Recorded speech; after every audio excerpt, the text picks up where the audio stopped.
Bye, Mom, Harry called as he ran out of the house after lunch. I'm going to play ball with John over in the big field. Have a good time, his mother said. Be back before dark. Right, answered Harry and closed the door. And a moment later, his mother opened it. Don't forget what Father said about the haystack, she called. It's dangerous and might fall down at any time, so don't play on it. All right, Mom. Don't worry. Cheers.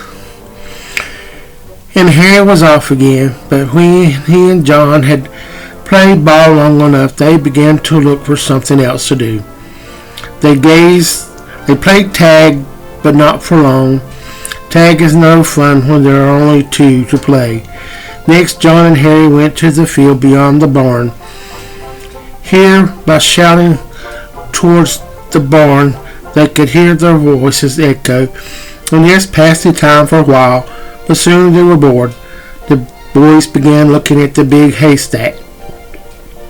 Like most haystacks, it was made up of straw left over from the harvest.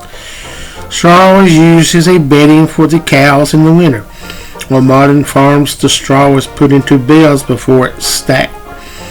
When this story took place, however, haystacks were just huge heaps of straw. In the windy weather, they had to be held down by ropes and big sheets of waterproof canvas.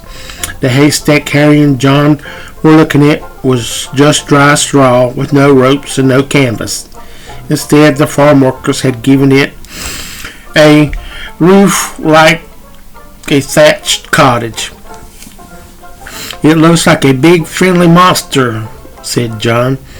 No, said Harry, it looks like a big little cottage, and the boys moved closer to it. Forget what it looks like, said John. Let's climb it. Let's climb the haystack. We could slide off the pile of hay at the bottom. Should be fun. Yes, let's, said Harry, but then he remembered. There was a pause. He looked worried. Dad said the big haystack is dangerous, Harry said. In fact, he said it might fall down, he added. It was made about a year ago, and the dry straw under the roof may move if we climb on top of it. What a shame, said John. It's a big, friendly monster. How could it possibly be dangerous? And with that harm could it do if it fall down? Straw is very light, and it's not going to break bones or anything. Well, okay, said Harry, not quite sure. Let's play on it and see what happens. So they ran to the haystack and began to play. There was a ladder standing against one side, so they could climb up easily to the top of the stack and then slide over and slide down the side until gently down to the bottom. It was great fun. Up they climbed and down they slid over and over again, and nothing happened. The haystack didn't fall. There you go, said John, as they rested. I told you there was nothing dangerous at all. You're right, said Harry, but I wonder what Dad meant when he said it was dangerous. Oh, nothing, said John. Old folks just like to make a fuss. I'm feeling a bit tired, said Harry. How about lying down for a while on the hay? You can. I don't want to, said John. I'll wander around a bit while you take a nap. Harry lay down in the straw and began to snooze. The sun was warm and it was comfortable.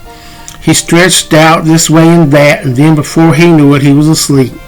10 minutes later, a big section of the haystack began to move, disturbed by the boys sliding down, and it slowly shifted forward inch by inch. Then it fell.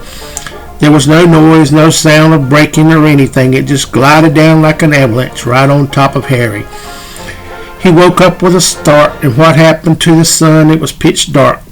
Harry felt the pressure of the straw, and he began to realize what had happened, and he became terribly frightened.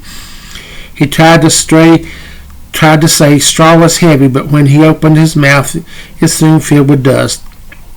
Harry was panicking. He couldn't breathe. He tried to cry out, but even more straw and dust fell into his mouth. Frantic with fright, he tried to move, but he couldn't. There was an awful feeling in the pit of his stomach. He was in prison, and he imagined the headlines from tomorrow's paper. Boy buried alive in haystack.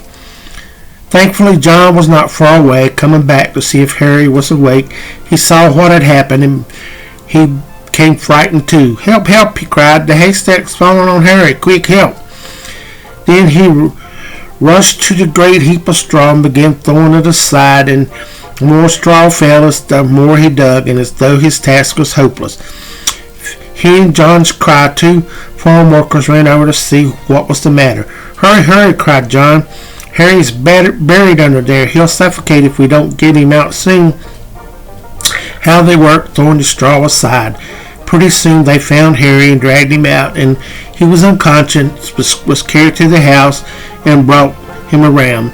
"Didn't I say those boys were not to play on that haystack?" demanded Father, rushing in from his work to find out what had happened. "Shh," said Mother. "He's had a bad shock, but he's getting over it. Don't say anything more just now. I'm sure he must have learned his lesson." He had. Indeed, Harry was so thankful that his life had been spared that he made up his mind never to disobey again. Even John had to agree that maybe the old folks knew best after all.